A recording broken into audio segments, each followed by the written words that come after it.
We're the ones who live. Hey, welcome back, ScreenCrush. I'm Ryan Airy, and this is our definitive breakdown of every episode of The Walking Dead: The Ones Who Live. We have compiled all of our breakdown videos into one convenient source for you. We open with a narration from Rick as he writes a letter, paralleling the scene we see in the Walking Dead series finale, which teased this sequel series. We are the ones who live. We're the ones who live. Now, Rick has always been a symbol of strength, a force not to be trifled with. So, when you see him break, you really feel it, such as in the Season 7 premiere when Negan breaks Rick. You belong to me, right? Seeing Rick Grimes contemplating taking his own life is almost antithetical to his character. Rick is the survivalist. I mean, we've seen him look death in the eye many times throughout the years, but every time he walks away stronger than he was before. I will stay alive to keep them alive. We've seen Rick almost take his life one other time, and that was in the pilot episode. Lori, Carl, I'm sorry. Anytime we see a character contemplating ending it all, we're meant to understand that they're going through a real tough time. But seeing Rick, of all people, reach this point really shows us right from the start of this episode how dire his situation must be. In the opening credits, we can see the burning bridge that set Rick down this path. We also see helicopters, which have played a major role in The Walking Dead going all the way back to Season 1. Rick especially has had a connection with helicopters throughout the original series. In the pilot, we saw Rick see a helicopter in the streets of Atlanta. The same helicopter returned in Season 2 and inadvertently led walkers to the farm. Years later, during the war with Negan, Rick would see a helicopter, foreshadowing his departure after the war. In Rick's fever dream from his final episode, we saw helicopters foreshadowing the CRM. And in Season 9, it was of course a helicopter that would take Rick away. In this intro, we also see Rick's boots that Michonne found on a boat in Season 10. This same boat we saw Rick throw his bag into in the series finale. And you'll notice that in that scene, he was barefoot. We also see in this note a bottle from the series finale's closing scene, as well as these drawings of Michonne and Judith, an old iPhone which Michonne found in Season 10 on that same boat when she found out that Rick was still alive. And this is what convinced her to embark on a journey to find him. Next, we get a title screen that reads 5 years after the bridge. Now, it's worth noting that after Rick left the show, we saw a time skip of 6 years. So what we're seeing here is happening before the events of Season 9, Episode 6. Okay, so now let me explain the Civic Republic Military, aka the CRM. The CRM has been mentioned in the Walking Dead original series, Fear the Walking Dead, and The Walking Dead World Beyond. And World Beyond actually gives us a really close-up look of the inner workings of the CRM. They're basically a very secretive, tyrannical military force that formed not too long after the world was taken over by the dead. Their three-circle symbol is meant to represent the original alliance of the three, Philadelphia, Portland, and Omaha. Early on, the army had found two other cities, Portland and Omaha. All three cities became an alliance, even though two don't know where the third is. Here we see Rick with an axe, or as Negan would call it, a hatchet? An axe was Rick's weapon of choice in many episodes of the original series, and his axe was almost as iconic and synonymous with Rick as his Colt Python. Rick also used an axe a lot in the Walking Dead graphic novels. And speaking of the comics, we gotta talk about this. We're finally seeing Rick lose his hand, something that happened years ago in the comics. And for many seasons of The Walking Dead, fans speculated if and when Rick would finally lose his hand. It was foreshadowed several times throughout the seasons, especially when Negan threatened to make Rick cut off Carl's arm. But in the comics, it was the governor who took Rick's hand very early on. And here we can even see Rick's arm wrapped in a white bandage, just like in the comics. And can we just take a moment to appreciate the willpower of this man? He cut off his own hand and cauterized the wound in a burning Walker body. Meanwhile, I'm popping Tylenol after moving some boxes around. My back! Oh, my back! Next, we see Rick's dream world, a world that never fell and where Rick seemingly isn't himself. Now, this reminded me a lot of Tony's coma dream in The Sopranos. In this coma dream, Tony created a mundane life for himself and even had a different name. Has Kevin Finnerty arrived? We don't talk like that here. What do you mean?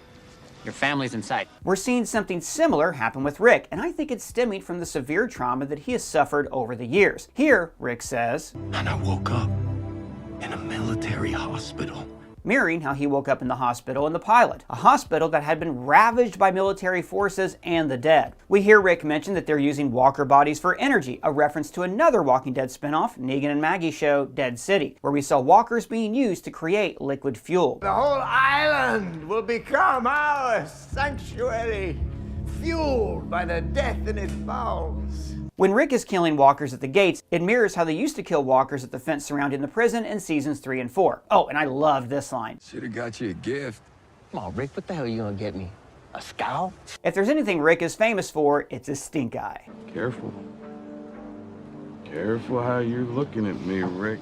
Earlier, we talked about helicopters and their connection to Rick. So in this episode, when we got to see Rick training to fly helicopters and actually flying them, it was pretty cool. Next, we got this line about how Rick and every survivor cheated death. We're alive, you are, and you're not supposed to be. So this echoes back to Rick's speech from both the comics and the show when he says that he and his group are the Walking Dead. We tell ourselves that we are the Walking Dead. Oh, it's such a great moment in the show. Okay, so Rick's implication was that he and his group were living on borrowed time, and that their survival at any cost was their #1 goal. But, as we discussed in our recap video leading up to the release of this series, Michonne disputed Rick's idea of what it means to survive. It's a chance. Instead of just being out here. Instead of just making it. Because right now, this is what making it looks like. That line from season 5 pointed out the difference between surviving and living. The difference between the Walking Dead and the ones who live. He said it! He said it! Okay, so in like seasons 7, 8, and 9 of the original series, we heard a lot of talk about A's and B's, primarily from Jadis. Yeah, I didn't get any of that. It didn't seem to have anything to do with the story. Well, here we are years later, and now we finally have our answer to what the freaking letters actually mean. The CRM designates people they find as A's and B's. A's have a strength. A's will die for what they believe in. The people we cross in the world, the few we bring in, they're classified as B's. Everyday people who are just trying to survive. This explains why Jadis called Rick an A to begin with and why she called him a B later on. She had developed a respect for Rick, and she knew that if she called him an A, he'd be killed. I guess for being a threat to the CRM. But by calling Rick a B, she guaranteed his safety, well after he made it perfectly clear that he was no B. I have a B, not an A. I never had an A. He's hurt, but he's strong. Can you help him? When Rick's loyalty is questioned by Major General Beale, Rick says for the general to look in his eyes for the truth. Another callback to always being able to tell what Rick was thinking by that look in his eye. During Rick's attempt to escape on the mission at the chemical plant, we see the return of the grenade. Now in season 1 of The Walking Dead, Rick takes the grenade off this dead soldier. That grenade is later used to help Rick and the group escape the CDC. Oh.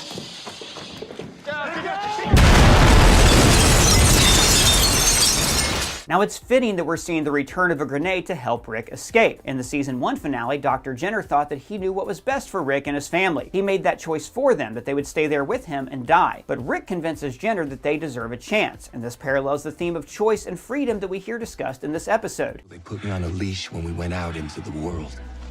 I couldn't get away. I couldn't get back to you. I was trapped.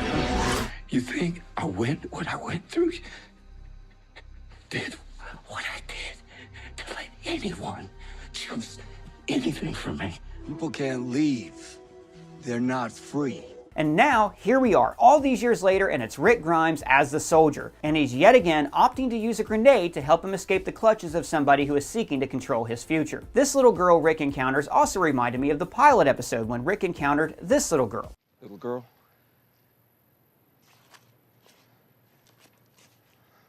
Next, we hear Okafor mention Rick's note in a bottle from escape attempt number 3, the same escape scene that we saw in the finale of The Walking Dead. I think of the dead all the time.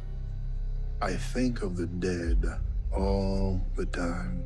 So, Okafor learns about Michonne and Judith after finding Rick's letter, but there's no mention of Rick and Michonne's son, RJ, and that's because Rick has no idea that he has a son. RJ wasn't born until after Rick was taken. And my dad? And I want to really quickly take an opportunity to say how great it is to hear Rick Grimes throwing the F-bomb around. Move up the who knows? In The Walking Dead Season 4 finale, we got this great moment from Rick. They're with the wrong people. But they changed it to this for the broadcast version. They're screwing with the wrong people. Doesn't hit nearly as hard without the F-bomb, and I'm sure that there's a broadcast cut without the F-bomb for the AMC channel, but now that AMC also has AMC Plus, we also can get Rick Grimes in all his F-bomb glory. Now, speaking of bombs, next we learned that it was Okafor who was part of the squads that bombed Atlanta and Los Angeles. I bombed Atlanta and I bombed Los Angeles.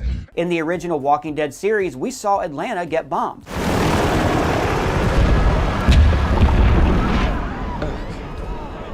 But this LA bombing was in reference to the Fear the Walking Dead series, which early on took place in LA. Now, when we saw Rick dreaming about this house on fire, I thought he was dreaming about Alexandria being destroyed after Okafor threatened to kill everybody he loved if Rick ever went back. But as we find out later, this was actually Rick's childhood home, and it was his father who started the fire in an attempt to save them from financial disaster. This is one of the very few times we've heard Rick talk about his childhood or his father. In fact, the only other time I can think of is this moment from season 2. I wish I had something better to say, something more profound.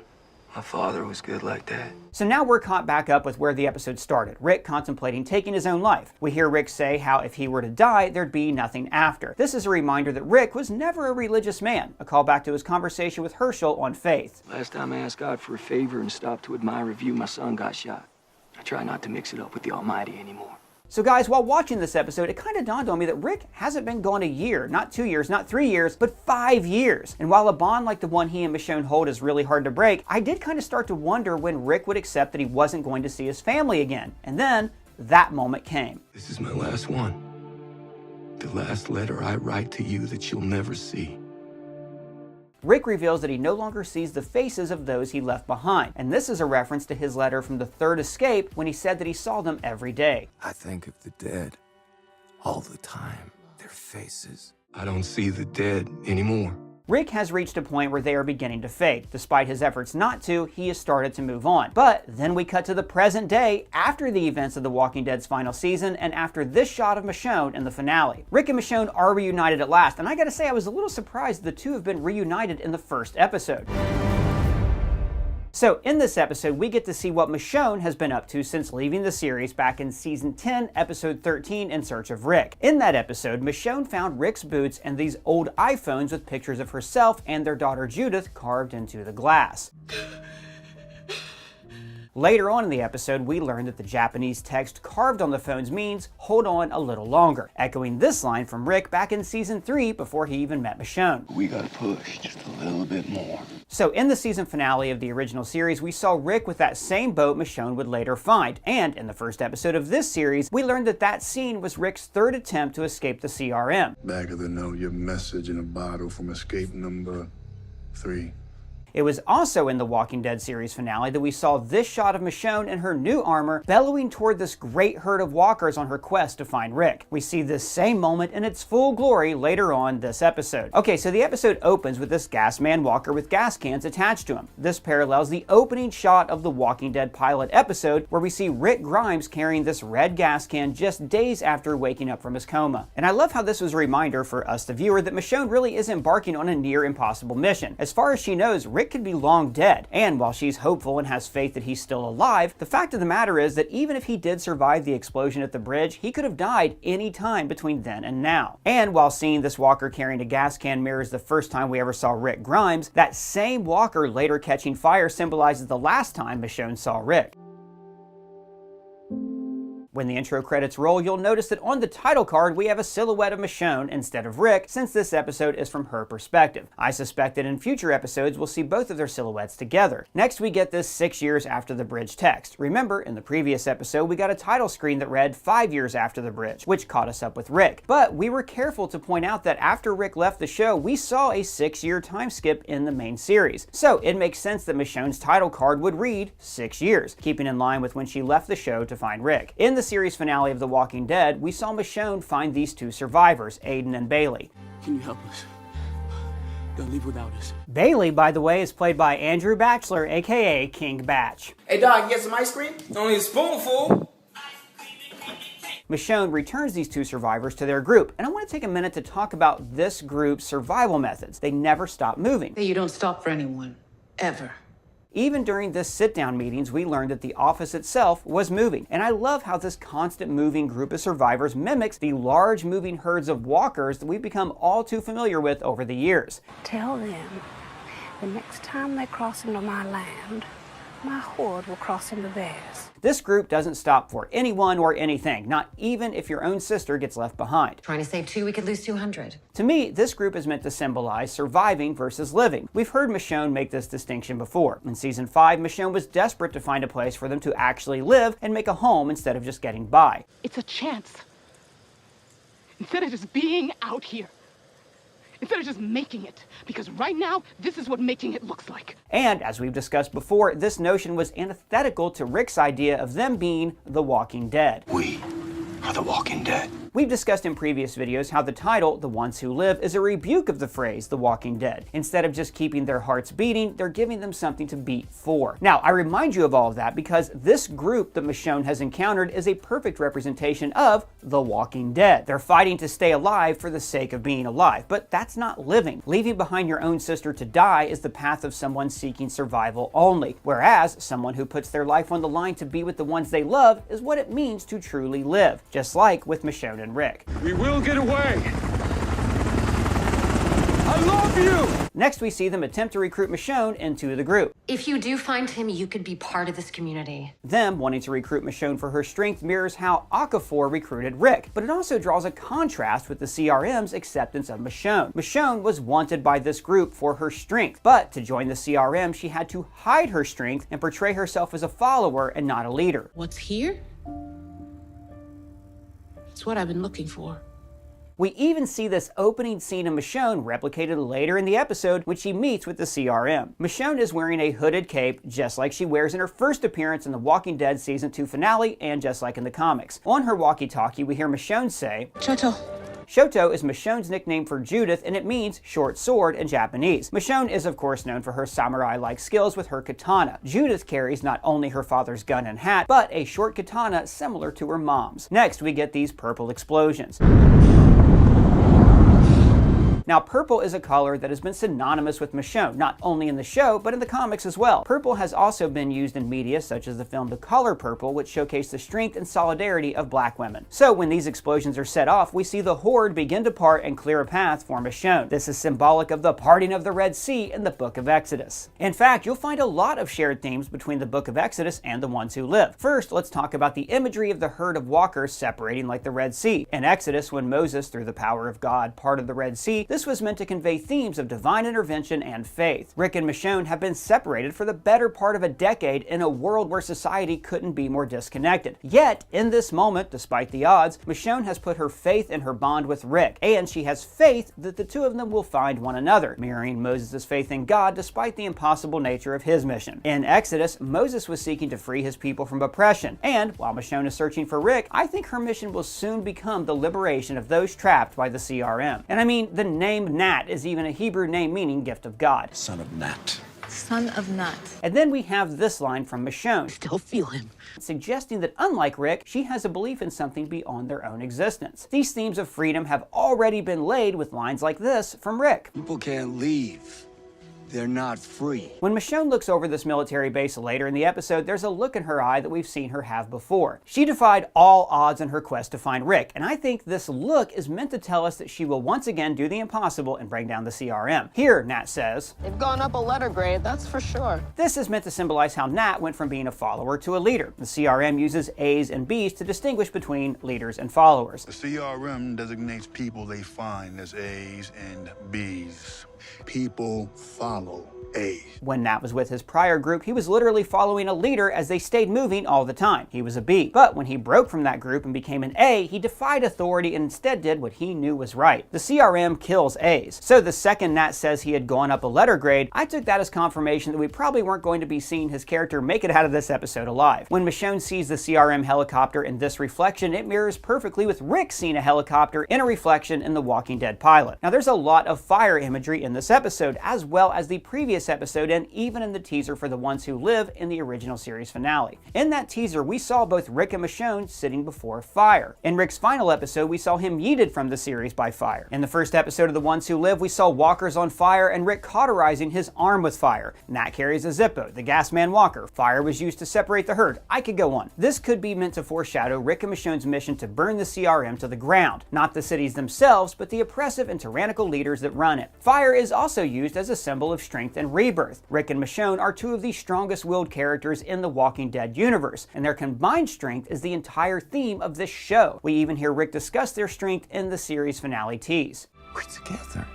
Pieces of a whole. hole that just keep going for what we gave each other. As far as the rebirth goes, this series, The Ones Who Live, could be the start of a Walking Dead resurgence and a whole new chapter in these characters' stories. The original series ended with them no longer being The Walking Dead and becoming The Ones Who Live. When the CRM drops this yellow gas on Michonne, Nat, and the others, we're seeing another line drawn between the living and the dead. Seeing the living be attacked by the fact that they can breathe is a reminder that walkers don't breathe. In fact, in the Season 2 finale of The Walking Dead, Michonne's first episode, the digital effects artist went in and removed the visible cold breath seen coming from the actors who were playing walkers. Here we see Nat and Michonne using a walker with its arms chopped off to pull a wagon, just like we've seen Michonne use walkers in the series as well as in the comics. Here we see flashes of Judith and RJ, plus this shot of Rick from Season 7, Episode 12, Say Yes, an episode from the original series that we talked a lot about in our recap video leading up to the premiere of The Ones Who Live. We didn't know it at the time, but that episode was laying the groundwork for this series way back when. Over these shots, we hear lines from Rick from the Say Yes episode talking about how Michonne and Rick can lose one another and still move on as long as they're fighting for a better world. You can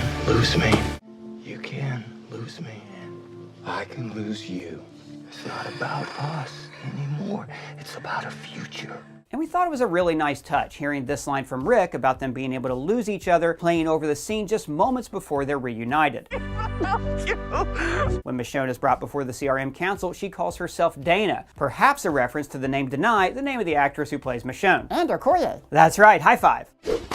Just don't freeze when you see her. When the CRM asks what kind of weapon Michonne carried, she says she used to carry a bow staff. Now, Michonne never carried a bow staff, but Morgan did. Morgan, like Michonne, has defied all odds in a journey to find Rick Grimes. When Rick and Carl found Morgan in Season 3, Morgan had gone a little mad. You turn! You just die! They went their separate ways in Season 3, but Morgan was able to find Rick years later, and the two reunited in the finale of Season 5. Rick? And in Morgan's final episode of Fear the Walking Dead, he embarked on another journey to find Rick Grimes. Remember that friend I mentioned, the one who told me not to run? Thought we'd go look for him. This message is for Rick Grimes. So, I brought up Morgan because of the bow staff. Morgan took on a philosophy of not killing the living, and his bow staff symbolized that of a peaceful weapon. So, Michonne's choice of saying that she carried a bow staff was perhaps her way of signaling that she is not a threat. So, Michonne's interview being recorded before she's admitted into the CRM echoes back to how she, Rick, and the others were interviewed and recorded by Deanna when they were accepted into Alexandria. We're ready for this. All of you? All of us.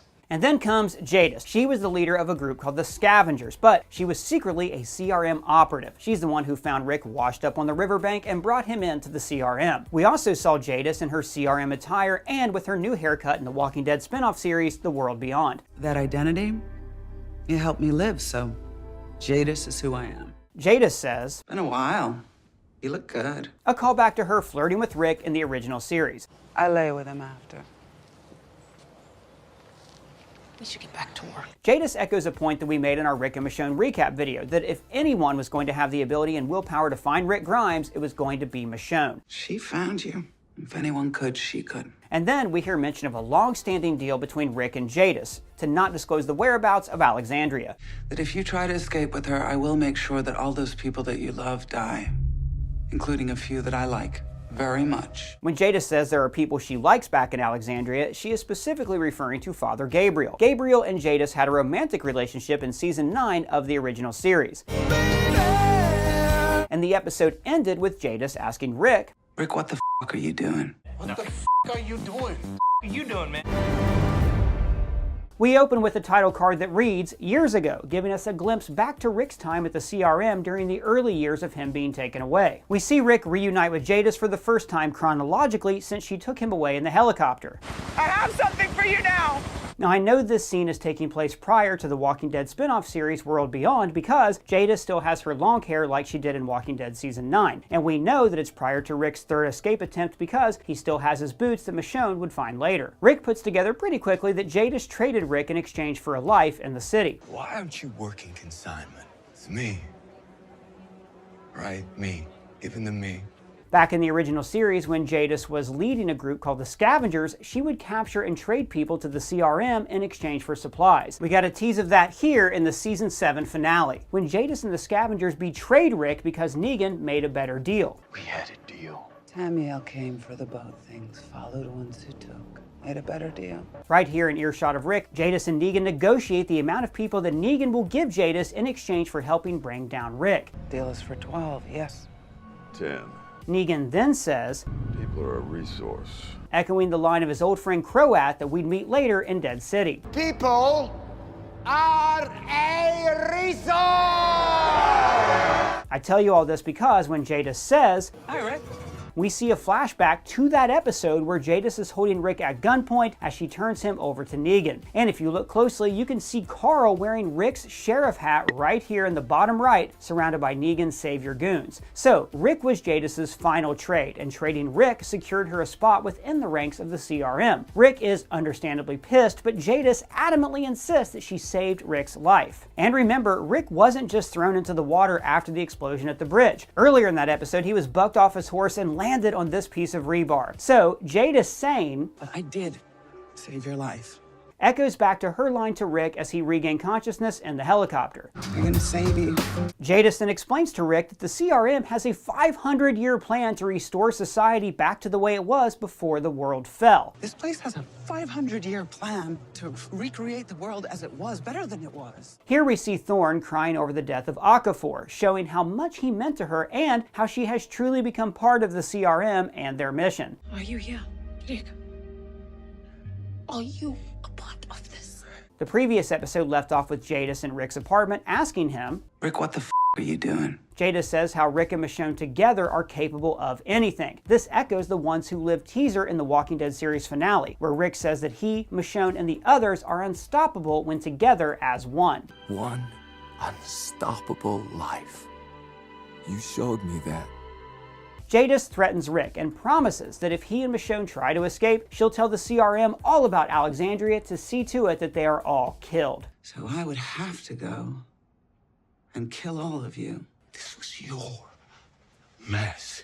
In the event of my untimely demise, I just put a little file among my possessions. If you try with her, everyone back home dies. Why? When Rick asks Jadis to make a deal, we're once again getting a callback to the season 7 finale, when Rick says to Jadis, We could make another deal.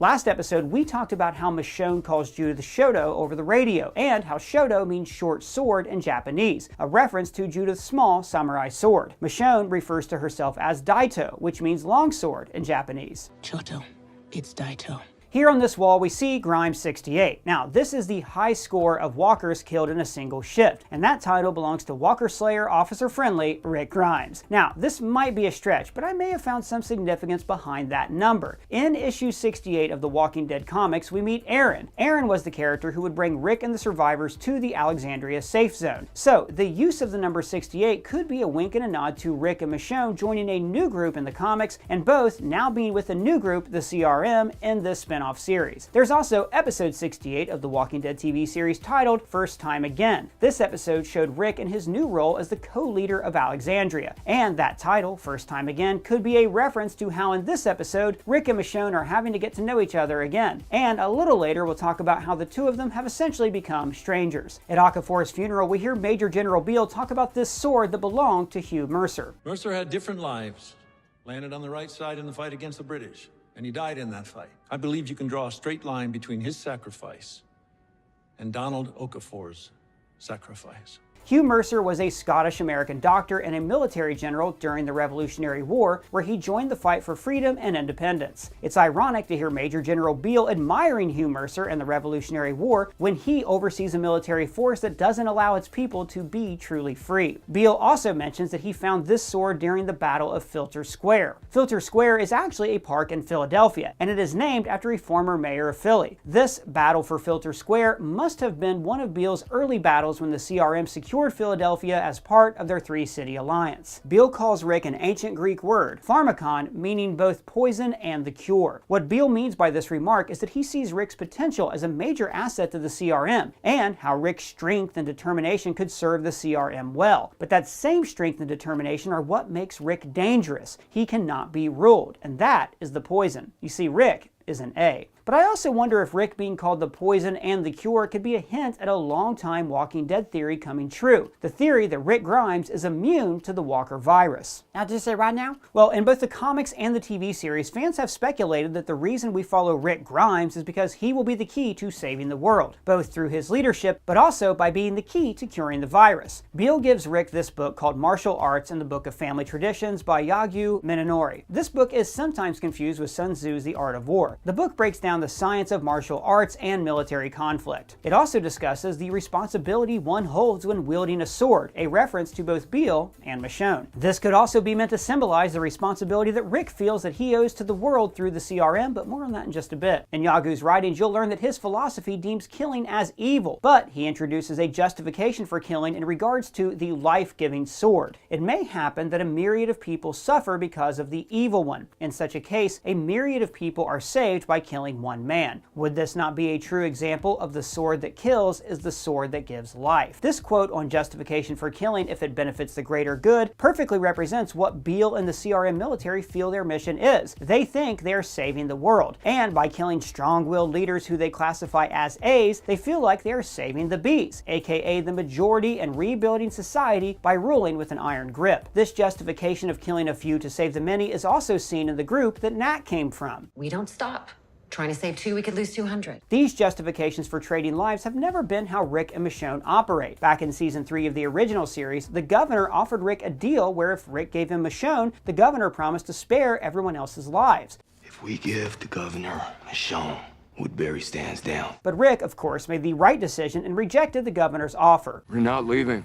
Down in the subway tunnels, Rick sees a message written on the ground that reads, "Tell them I'm sorry," with a dead body lying next to it. This echoes Rick's letter from the beginning of the first episode of this series, where he too was apologizing for failing to get back home, all while contemplating taking his own life. It also parallels this scene from the Walking Dead pilot. Lori, Carl, I'm sorry. This is also foreshadowing how Rick won't be leaving with Michonne. He has accepted that he's trapped. The only way to get you back to Judith is that I stay here to make sure. During his conversation with Jadis, Rick says, "You people are a resource." Just like Negan said to her in episode 808, like we mentioned earlier. And oh my god, guys, this is our new favorite Rick side-eye ever. The Walking Dead is full of awesome Rick Grimes stank eyes, but the sassiness behind this look was one of a kind. God. So now I want to talk about how Rick and Michonne have grown apart. It's been more than 6 years. That is a long time to go without seeing or speaking to someone. And in this apocalyptic world, it's all about adapting to stay alive. Before the world fell, I'm not so sure that Rick and Michonne ever would have found one another. With Michonne being a lawyer and a woman of color, and Rick being a white small-town sheriff's deputy, the systemic societal norms of a place like rural Georgia likely would have never allowed the two to discover their romantic feelings for one another. But in a world where mankind was forced to band together, all of these arbitrary and outdated social norms faded away. It was also Rick and Michonne's shared experience of survival and loss that brought the two together. But now it's been 6 years, and the two have had very different experiences over that time. Experiences that may have resulted in the two growing apart. Maybe their love was actually a love of circumstance, and now those circumstances have changed. Next, we see Michonne meet the artist who drew these pictures of Michonne and Judith on the old iPhone screens. You're the one who drew me. Yes, always you and the girl. And this was nice to see because I did always wonder when Rick all of a sudden became an artist. Draw your pictures. I also like that we got a mention of Carl. There was a boy, he asked me to draw, but I could never get it right for him. This line about Michonne saving Rick was a fun callback to season 2. You emerge from the woods and save someone very important. It was in the season 2 finale that Michonne did randomly emerge from the woods and saved a pretty important person in Andrea. In the comics, it was Andrea who would go on to become Rick's love interest after the death of Lori, but in the show, it was Michonne.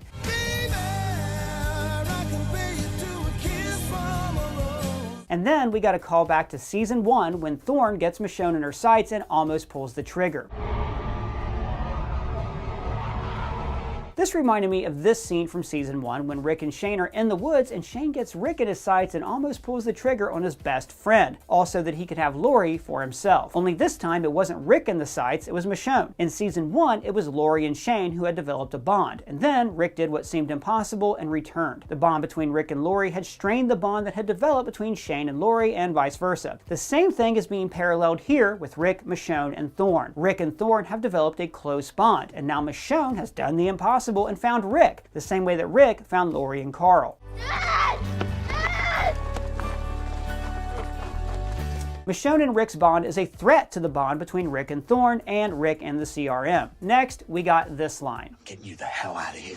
If I have to knock you out, I'll put you on that goddamn boat myself. Rick threatening to knock Michonne out and send her home reminded me of when Michonne knocked out Rick in season 5. I'm not gonna stand by. Michonne knocked Rick out for his own good. She was saving him from doing something he'd regret and doing something that would threaten the safety of his children. And Rick feels like he'd be doing the same thing here for Michonne. He'd be saving Michonne from the clutches of the CRM and returning her home to their children. But then Rick took it a step further and said this. It's over.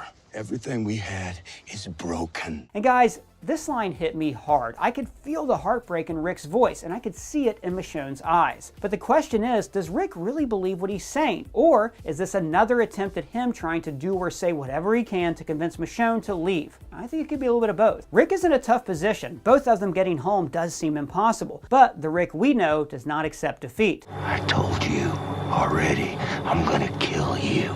But nothing is gonna change that nothing. When Rick says he belongs to the CRM, I think he might mean it. He may truly believe that his place is at the CRM now, but Michonne does not accept this. She is determined to snap Rick back to reality. There goes gravity. Very good, high five. So she throws them both out of a helicopter. Michonne throwing herself and Rick out of the helicopter symbolizes her pulling Rick away from the CRM and literally bringing Rick back down to Earth. The helicopter took Rick away from her and their family, and now Michonne is taking Rick away from the helicopter, aka the CRM. The CRM stole Rick, and now she is stealing him right back. Guys, never did I think a Roomba could hold so much symbolism, but leave it to AMC to yet again have a robot vacuum play a pivotal role in one of their series. The hell is that? A Roomba. For a decade, walkers have roamed around on autopilot consuming flesh, the same way this little Roomba has been roaming around this apartment collecting dirt. But the Roomba isn't meant to represent just the walkers, it represents Rick and Michonne. We've talked a lot in previous episodes about the difference between surviving and living, and the difference between being the walking dead and being the ones who live. In the original series, we hear Rick give a speech about how they as a group are the walking dead. They are living on borrowed time. We are the walking dead. But Michonne challenged this idea multiple times throughout the original series. First with her speech about the importance of finding a home. Instead of just making it, because right now, this is what making it looks like. And then with her push to make Rick stand up against Negan. Everything we have, we got from fighting. Several times throughout the original series, we saw Rick set on autopilot, an autopilot to survive. He couldn't afford any moments of hesitation. He had to act in order to survive. And just like this little Roomba, despite the world falling apart around him, Rick pushed through and did what he had to do. The only thing he could do to keep on moving. After Rick's many years at the CRM, he has yet again fallen victim to the repetitious nature of survival. He has become a cog in a machine. Now let's talk about this X scar on Michonne. A little later in the episode, she gives Rick the TLDR on what happened, but let's do a deeper dive on why this scar is important. Back in season 9, episode 14, we get a flashback to the time between Rick's final episode and the 6-year time skip that followed. In these flashbacks, we see Daryl and a pregnant Michonne searching for Rick months after the explosion at the bridge. Michonne finds Rick's Colt Python on the riverbed, the same gun that would later be carried by Judith Grimes. Michonne reconnects with the woman named Jocelyn that she knew before the world fell. Oh my God, Michonne. The apocalypse was not kind to Jocelyn. She's lost her mind. She and her twisted group kidnapped several children from Alexandria, including Judith, and they have other child servants whose minds they've corrupted as well. Daryl and Michonne embark on a mission to find Judith, and in the process, they're captured and branded with these X's. This episode is a major piece of Michonne's story. She is forced to do something terrible in order to save Judith and her unborn child, something that no doubt left a scar. And that is why that season 9 episode is titled Scars. Sure, she and Daryl are physically scarred by their encounter with the cult, but even more so, she is left emotionally scarred after having to put down these child soldiers.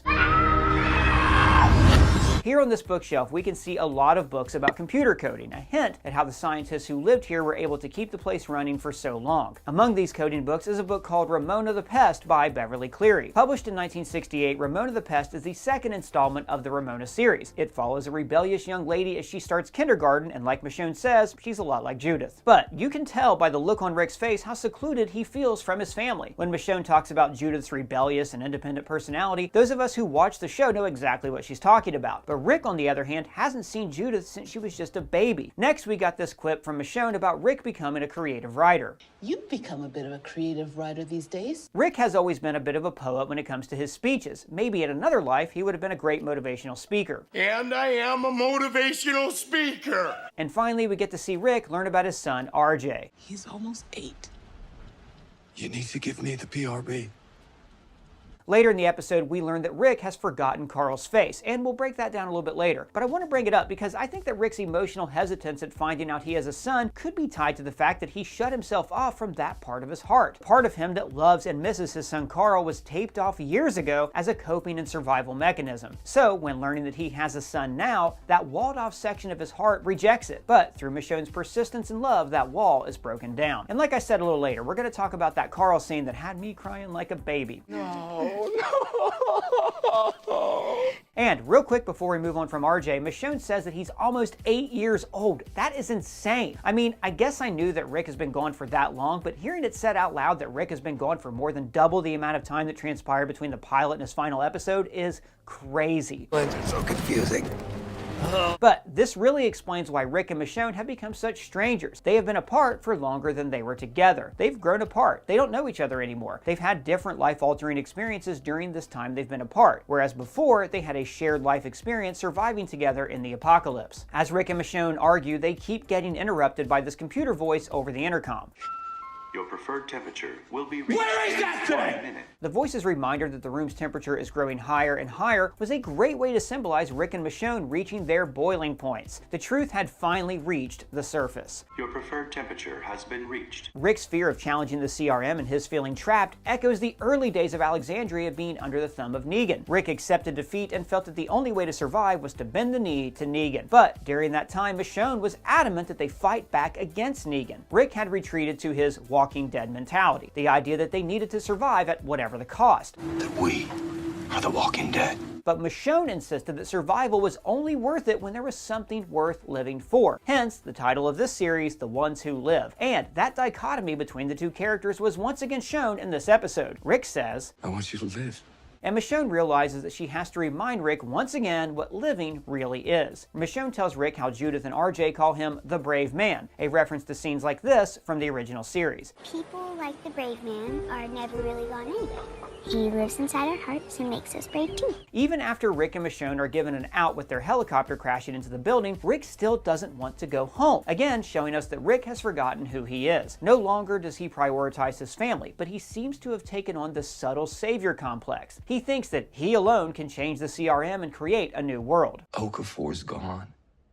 Thorne's one of them. Now I'm the only one left.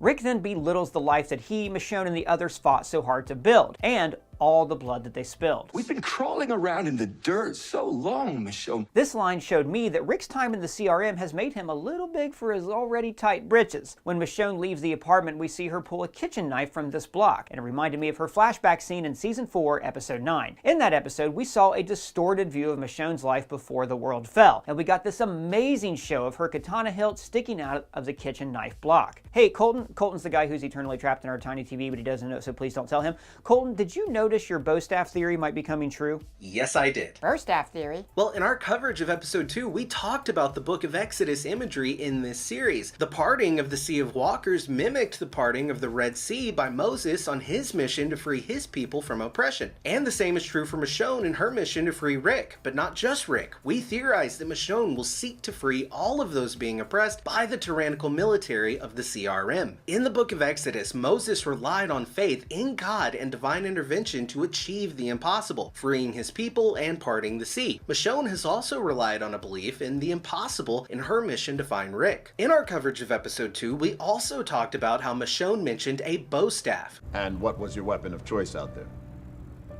Bow staff. She lied and told the CRM that her former weapon was a bow staff, not a sword, likely in hopes of the bow staff appearing as a more peaceful weapon, mirroring Morgan's use of the bow staff in the original series. But in the Book of Exodus, it was a staff that was held in the air by Moses to part the Red Sea. So in this scene, we see Michonne break this lamp and grant herself a staff. I think we are yet again getting imagery that suggests a connection to the Book of Exodus and Michonne's mission to free the people under the thumb of the CRM. Sorry, I had you on mute. Anyways, when Michonne leaves, we see her stop in the hall waiting for Rick to come after her. And we see Rick standing at the door with his hand hovering over the doorknob. And guys, I was on the edge of my seat yelling, "Go after her!" Go, go, go, go, go, go, go, go, go, go, go, go, go, go, go. Next, we learn how this apartment building has been operating all this time. It's a renewable energy green living building. When I conceived of Greenwood, it was so clear. Like-minded innovators in various fields seeking to live off the grid. And this might be a reach, but the name Greenwood, while it certainly might be a reference to it being a green energy building, Greenwood could also be a reference to Greenwood, Indiana. Greenwood, Indiana is home to one of the most elaborate Walking Dead Halloween displays in the country. When Michonne finds this note left behind by one of the scientists, we're yet again reminded of Rick's note before he considered taking his own life. Several times throughout the season, we've seen apology notes left behind by those who have taken their own lives, mirroring Rick's note. And while Rick didn't physically end his life, we do learn that he did end his life mentally. He secluded himself from the parts of his heart and mind that remembered and loved his family. I can't live without you. Rick had once again become the Walking Dead, but more on that in just a bit. Michonne says, I don't know who you are. Once again reminding us that these two characters have grown very far apart. And we're reminded of that again in this scene when the two are fighting walkers, but they aren't moving in unison like before.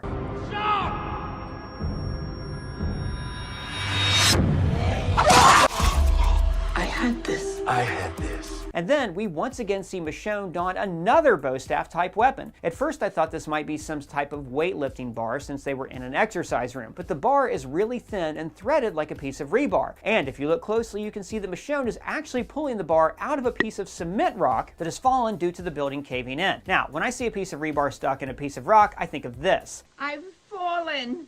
And I can't get up! In Season 9, Episode 4, we saw Rick get bucked off his horse and fall onto this piece of rebar. In Episode 5, Rick's final episode, Rick is losing a lot of blood and goes in and out of a dream state, and he eventually finds himself at the bridge and is left with no choice but to blow it up. That piece of rebar changed Rick's fate and sent him down a very different path. So it'd be pretty poetic to see Michonne use a rebar staff to bring Rick back home. And there's some Sword in the Stone symbolism here as well. In the Sword in the Stone, when Arthur pulls the sword from the stone, it symbolizes divine purpose and a call to lead. The same could be true here with Michonne and her faith and divine intervention to find Rick and bring him home. The building is collapsing around them, and this is meant to symbolize that Rick and Michonne's worlds are collapsing around them. Michonne's world is collapsing because she envisioned a perfect future where once she found Rick, she'd bring him home, but Rick's refusal has crushed that dream. Rick's world is crumbling as well. He has become content with his new life at the CRM. Rick created a safe space in his mind where he walled off his memories and connections to his past so that he could cope with his trauma. And Michonne's persistence is making those walls collapse around him. Once they get back to the apartment, the tension that's been building all season finally reaches desired temperature. So, when this happened, my first thought was, what? You coming? But in all seriousness, what's happening here is the final wall Rick has put up is being broken down. The Rick Grimes we know and love that was taken away all those years ago has finally resurfaced. This intimacy with the love of his life has brought Rick back. Rick says, "You're the love of my life." And guys, let's remember, Rick was married before, but as we learned in seasons 1, 2, and 3, Rick and Lori's relationship was never that strong. I don't think you're a bad mother. Life is a different story. And come the apocalypse and the love triangle with Shane, the two never truly reconciled their relationship. So, hearing Rick say that Michonne is the love of his life reminds us of how Rick and Michonne found the loves of their lives in the apocalypse, and how a bond like that, one formed in a broken world, can never really be unbroken. This line from Rick was a reference back to his father and their farm from when he was a child. If I could change the CRM, there's a chance for future generations, a real chance.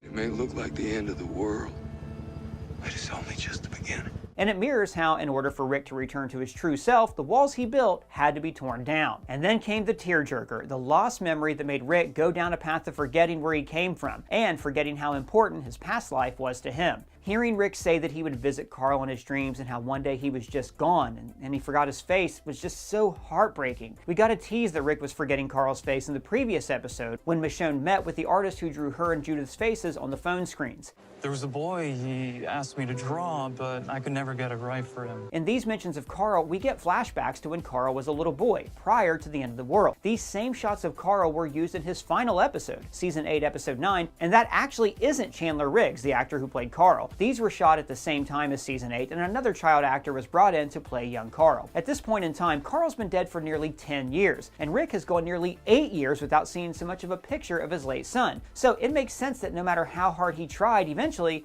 his face would fade from Rick's memory. Carl was Rick's heart, and I'm so glad this series isn't ignoring the character and the impact that his death has had on Rick. And this speech that Rick gave about learning to be dead in order to live is yet another example of Rick's "We Are the Walking Dead" viewpoint. And yet again, it was Michonne who showed Rick that in order to live, you have to have something to live for. Michonne gave that reason back to Rick, not only through herself and her children, but by giving Rick the memory of Carl's face back. Michonne and Carl were very close, and she was able to tell the screen artist what he looked like. And if you'll notice, this drawing features Carl with his eye patch. In the mid-season premiere of season 6, we saw Carl's eye taken by a bullet that was meant for Rick. Carl was that final piece of Rick's heart that Michonne needed to restore in order to bring Rick back from his grave, the grave that he had buried himself in years ago within his own mind. So in a way, Rick Grimes has risen from the dead. Rick and Michonne escape in this cool stick-shift hybrid. They made a stick-shift electric car. This bright yellow color of the car is meant to symbolize happiness, hope, and the sunshine of a new dawn, and how Rick has broken through the darkness that was holding him back, and now he's able to both physically and finally mentally return home. And this shot of the car driving away was similar to this iconic shot of Rick entering Atlanta back in the original series pilot. In that scene, Rick was looking for his family, and now we have Rick and Michonne together on their way home to find their family. Again, it's like poetry, so if they rhyme. So we open with the return of Father Gabriel. Now, Gabriel first appeared in season 5, episode 2 of the original series, following the survivors' encounter with the cannibals at Terminus.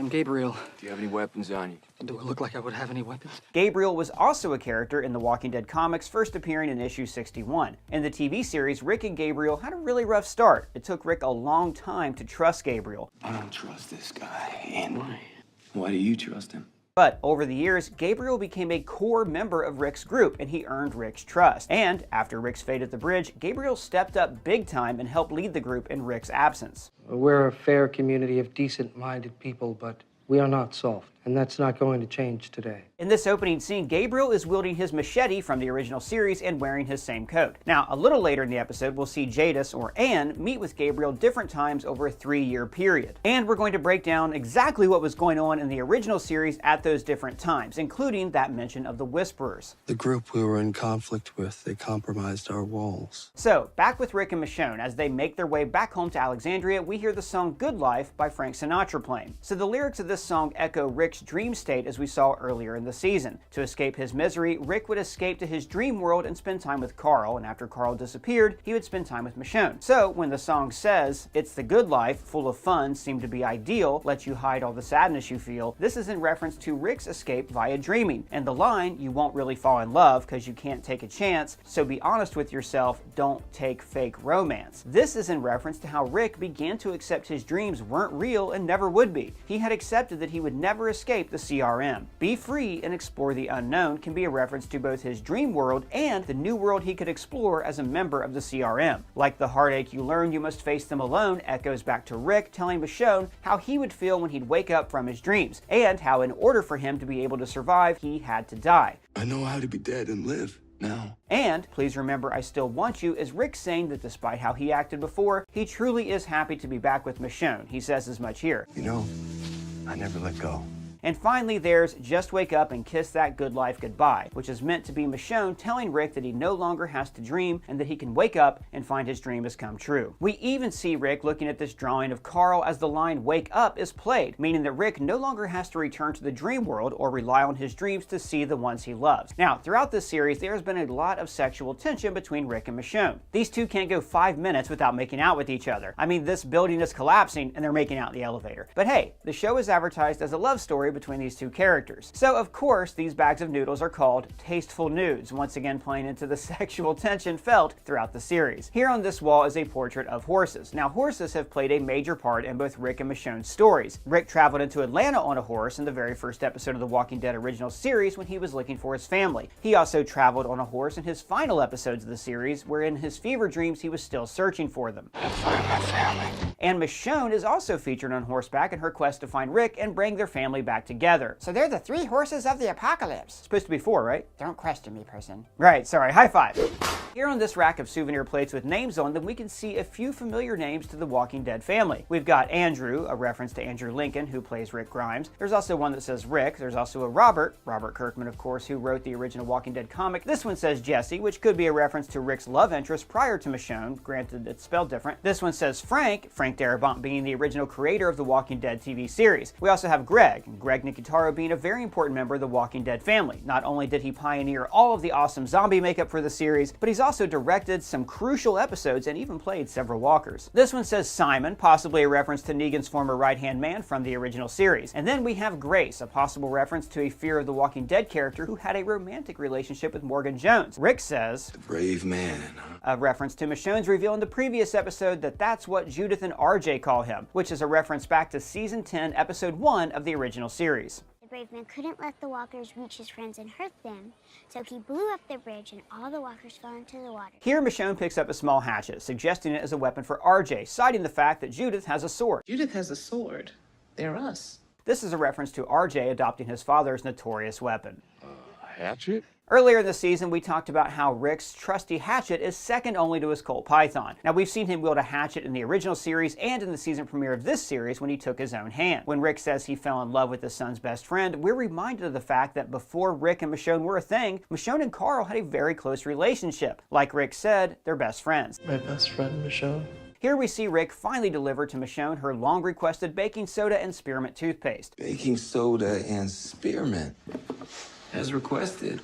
This is a callback to Season 6, Episode 10 of the original series, when Rick and Daryl are going on a run and Michonne makes this special request. Spearmint and baking soda, that's my favorite. It was also in this episode where Rick and Daryl meet Paul Monroe, aka Jesus, for the first time. That episode was even called Jesus Take the Wheel.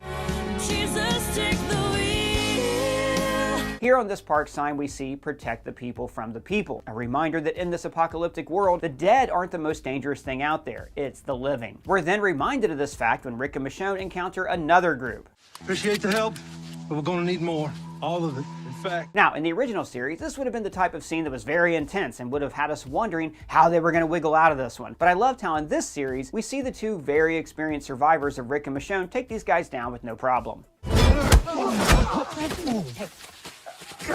Here we see a stone walker. They get crusty like that because of the steam vents calcified or something. Now this reminded me of several times in the original series and in spin-offs like Daryl Dixon, where the walkers have begun to meld with nature, sometimes making them even more dangerous. In the Daryl Dixon series, we see walkers called burners, whose blood has turned essentially into acid and can burn you with a mere touch. This plays into the whole idea of the walkers beginning to evolve, a concept that was introduced in the final season of the original series, with some learning how to climb and open doors. What the f?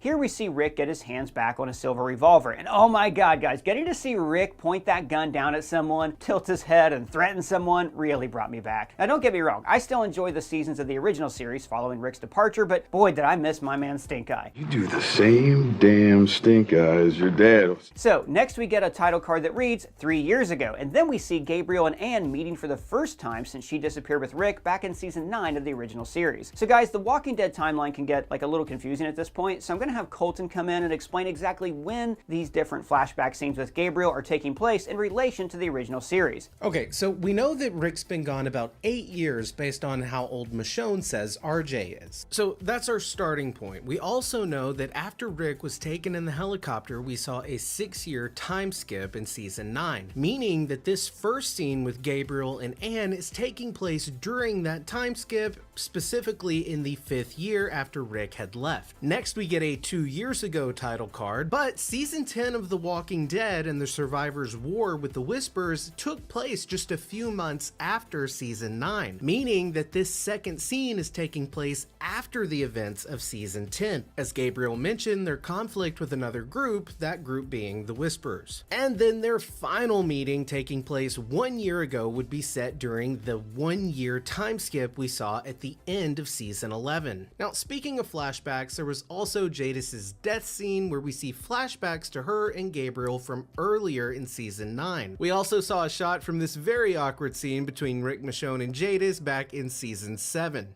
I lay with him after. You care? We should get back to work.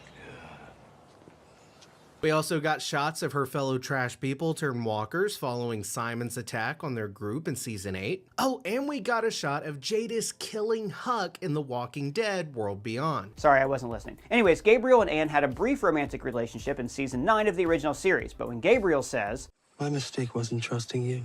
It was losing my faith in you.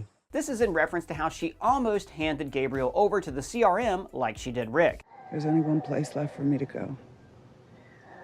And you're the price of admission. Gabriel really was the perfect character to bring in for Anne/Jadis' final episode. Not only did he and Anne have a close relationship, but Gabriel's character symbolizes growth and forgiveness. Not only is he a priest, but his character throughout the series has grown so much, and part of that growth was Gabriel learning to forgive himself for abandoning his flock during the first days of the apocalypse. I always lock the doors. I always lock the doors.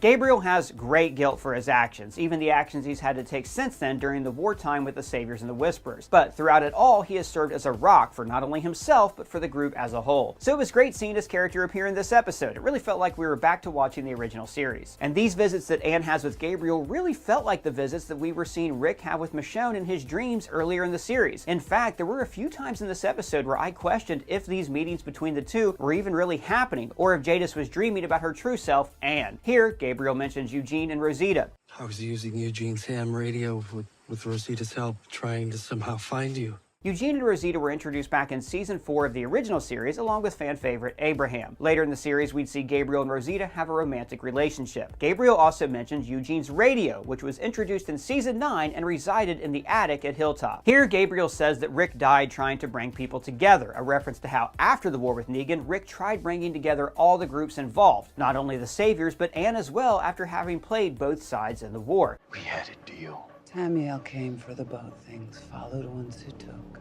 Made a better deal. And guys, I'm sorry if I keep jumping between calling her Anne and Jadis, but the show does that too, depending on who she's talking to. You just play games, and you don't give a shit about that army or that city. I do.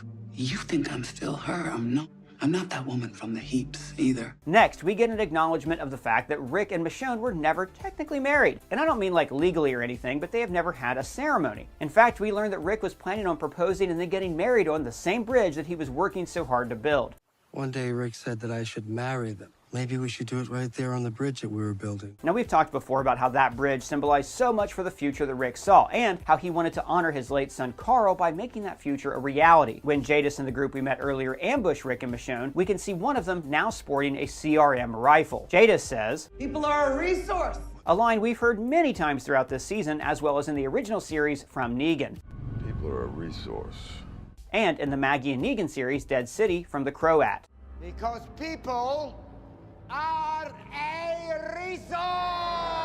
Here, Jadis mentions the Cascadia base. Cascadia base is a CRM base in Portland, Oregon, as part of the CRM's 3-part alliance. When Jadis says she should have died an artist, we get a flashback to a scene from the original series, where we see Jadis working on a sculpture at the trash camp. And we also see these paintings hanging at Hilltop that Maggie commissioned from Jadis. They include Maggie's father Herschel, who we first met in season 2 and lost in season 4, her sister Beth, who we also first met in season 2 and then lost in season 5, and of course Maggie's husband Glenn, who was a huge part of the series starting way back in season 1 and who we lost to the hands of Negan in season 7. Glenn was crucial to setting Rick on a path that we've followed for all these years. If not for Glenn, Rick would have died in that tank all those years ago and never even found his family. So seeing Glenn's painting in this episode was a really nice touch and played into the theme of all these characters being connected, a theme that was teased in the final episode of the original series that teased this sequel series, The Ones Who Live. Think about them all.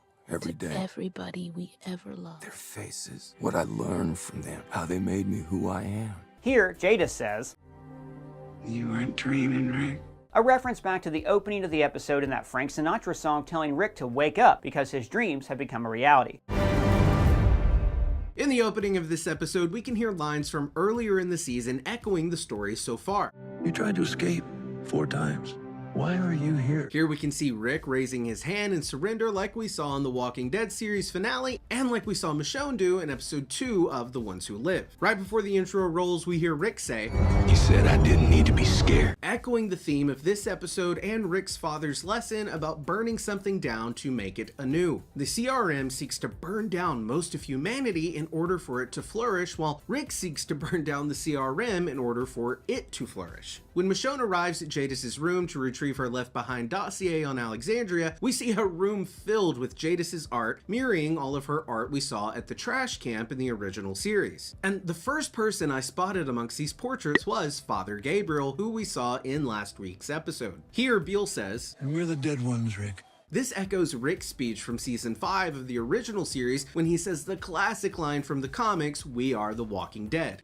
We are the Walking Dead. We've talked before in our breakdowns of this season about how the meaning behind Rick's speech was that they, as survivors of the end of the world, are supposed to be dead, and that their sole mission should be to do whatever they have to do to stay alive. But Michonne challenged this rhetoric by insisting that surviving wasn't enough. They were meant to live. They were meant to build a life for one another. Instead of just being out here, instead of just making it. Michonne's sentiment about them not being the Walking Dead is what we feel inspired the title of this series, The Ones Who Live. In fact, in the finale of the original series, we hear Rick, Michonne, and all the other surviving characters say, "We are the ones who live." We're the ones who live. We're the ones who live.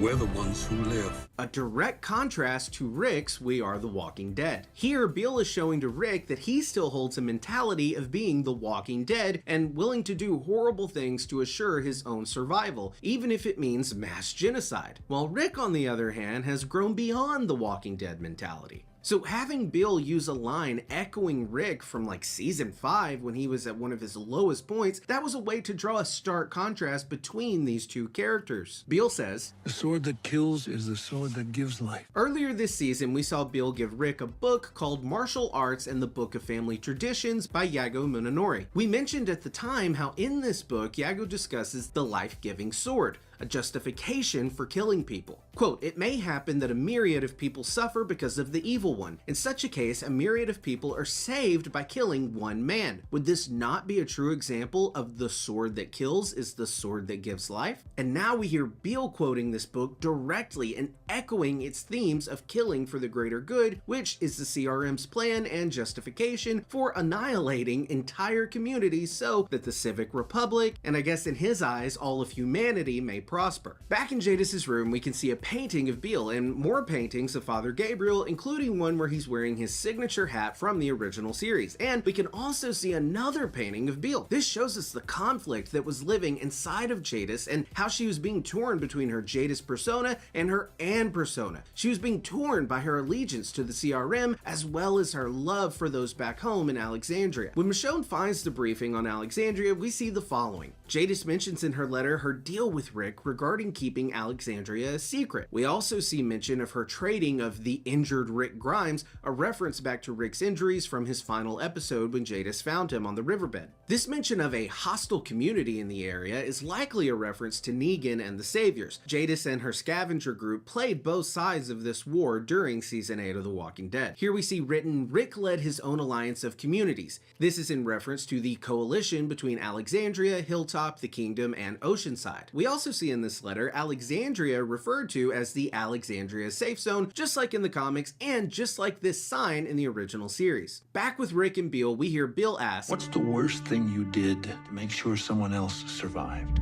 We then get flashbacks from the original series showing key moments Rick had to kill people to protect his own. We see Rick killing Shane in season 2 episode 12, Better Angels. Shane of course was Rick's best friend but proved himself to be a threat. He tried to kill Rick and take his wife and son as his own, putting Rick in a situation where he had no choice but to kill him. Rick killing Shane was a moment in the original series that finally pushed Rick over the line he didn't want to cross. All season, Shane had been pushing and pushing Rick, implying that Rick wasn't strong enough to make the hard decisions and be the bad guy. It was that night in season 2, episode 12, that Rick Grimes transformed into a survivor and a wartime Rick Grimes, a mindset that he wasn't brought out of until Michonne arrived and pulled him out of that darkness in the second half of season 3. Now, speaking of season 3, next Next, we get a flashback of Rick killing Tomas. In Season 3, Episode 2, Sick, we see Rick and the others encounter prisoners who had been held up in the prison since the outbreak. And their leader, Tomas, like Shane, put Rick in a position where he had no choice but to kill him in order to keep his people safe. Tomas had taunted Rick all episode and then pushed Rick into a group of walkers.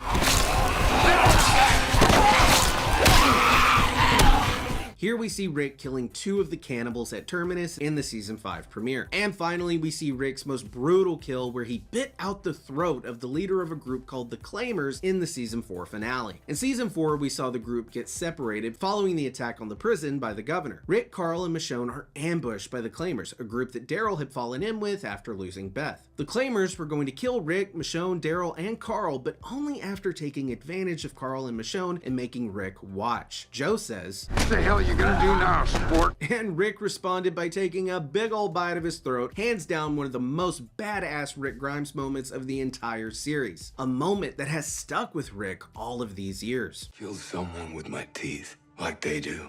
In the next round of flashbacks, we see Rick killing wife-beater Peter in the Season 5 finale. And then the scene from the Season 3 mid-season finale where Michonne blinds the governor with a piece of broken glass from the fish tanks of walker heads that he kept at Woodbury.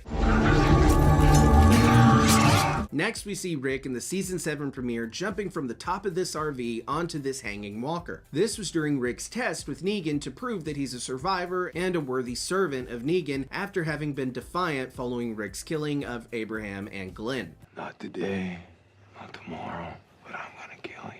Here on the ground, Michonne finds a stuffed bunny, just like the stuffed bunny we saw in Gracie's crib in Season 8, Episode 2. Gracie being Aaron's adopted daughter who was taken from a savior outpost during the survivors' war with Negan. This was a really nice touch because Gracie was a child survivor of wartime, a child who once belonged to the people on one side of the war and who was then taken in by the other side. This is of course foreshadowing the CRM's plan to evacuate a percentage of children from the city before destroying it, giving the children these bunnies as comfort items. We then see a flashback to Season 3 where Michonne and Carl are looking at this cat statue that she grabbed while scavenging for supplies. I just couldn't leave this behind.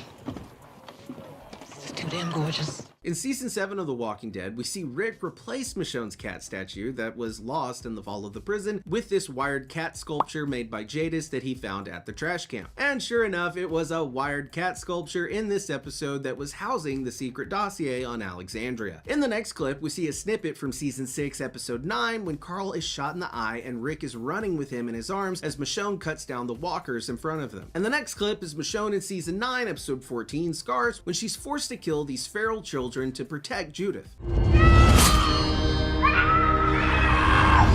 Earlier this season, we had a reference to that episode when Rick asked Michonne about the X scar on her back. We also see shots of Michonne with Judith and RJ, and we see a shot from Season 8, Episode 9 when she and Rick buried Carl. All of these shots are scenes with Michonne and her children. Back with Rick, we see flashbacks to more key scenes from the original series. Here we see Rick in Season 6, Episode 12, when he and the group preemptively attacked a Savior's outpost in exchange for trade with the Hilltop. We also see Rick killing the leader of Terminus with his red machete in Gabriel's church, that leader of course being Gareth. We then get Michonne versus Merle in the woods from Season 3, and Rick fighting wife-beater Peter in Season 5, Episode 15. And here we see Rick shooting Carol's daughter Sophia after she was revealed to be one of the many walkers in the barn in the Season 2 mid-season finale. Fun fact for you, this was a shot that was later reused in Season 10, Episode 13 when Michonne had a dream about if she had never met Rick and was found by the Saviors.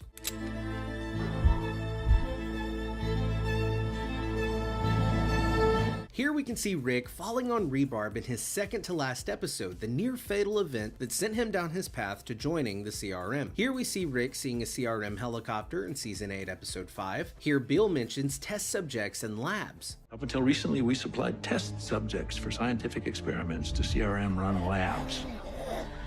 A reference to The Walking Dead, The World Beyond. And then Bill mentions taking away democracy, a possible callback to this line from Rick in Season 2. This isn't a democracy anymore. Here we can see a shot of Alexandria, and here we see an oil derrick from what I believe is Fear the Walking Dead. Here we see Rick waking up in the hospital after having been shot and in a coma before the outbreak in the pilot episode of the original series. This is Michonne when she first arrived at the prison in Season 3, Episode 6, with baby formula left behind by Maggie and Glenn when they were abducted by Merle. This is when Michonne and Rick meet for the first time. Here we see a shot of King Ezekiel, and then this is Daryl in Season 5, Episode 1 at Terminus. Here we can see Maggie in Season 4 after the governor attacked the prison and she was separated from Glenn and Beth and now on the road with Bob and Sasha. And here's Negan in Season 8, Episode 15 of the original series. We also get shots of Morgan and Eugene. And here we can see Carol in Season 6, Episode 2. You can see a W on her forehead because she was in disguise as a member of the Wolves, a group that attacked Alexandria while Rick and the others were away, and Carol stepped up and killed almost all of them. Here we see Rick walking in the hospital hallway in the pilot, and then we see a shot of Carl from Season 4, Episode 15, where he and Michonne are playing a game where they try to balance on the train tracks on their way to Terminus. Here we can see Judith in the snow hugging Michonne in Season 9, Episode 16, after being saved by Negan. And here we can see a shot of Carl's grave at Alexandria from Season 8, Episode 9. Earlier this season, Bill told Rick to look into his eyes so he would know what Rick was thinking. Let me ask you a question, Grimes. I don't expect you to answer, and you don't have to. I'm just gonna ask it and look in your eyes. And it's Rick's eyes that give away the fact that he's about to betray Beale. Swear on the sword. No!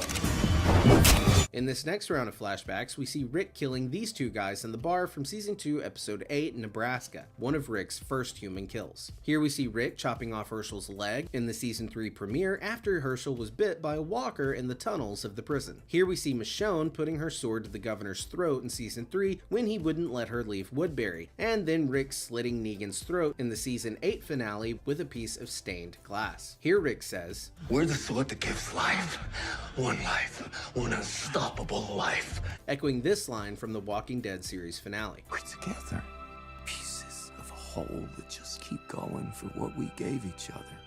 One unstoppable life. I was happy to see in this scene that after Rick's time in the CRM and combat training, he can finally fight. I mean, don't get me wrong, he was always a badass, but there's several fights in the original series where he gets his butt kicked. Here we see Rick give Michonne Beale's sword as a replacement to her katana, which was left behind with Nat in Episode 2 to cover up the fact that Michonne was involved in the attack on the CRM helicopters. When Rick pulls Walker Beale out of the box, we get this POV shot just like the shot from Season 2, Episode 10, 18 Miles Out, when Rick and Shane are taking Randall 18 miles away from the farm and setting him free. Randall being the kid that Rick, Herschel, and Glenn saved in Season 2, Episode 9, Triggerfinger, after the encounter we talked about earlier from Season 2, Episode 8, Nebraska. Here Michonne says to Rick, "It breaks up quick."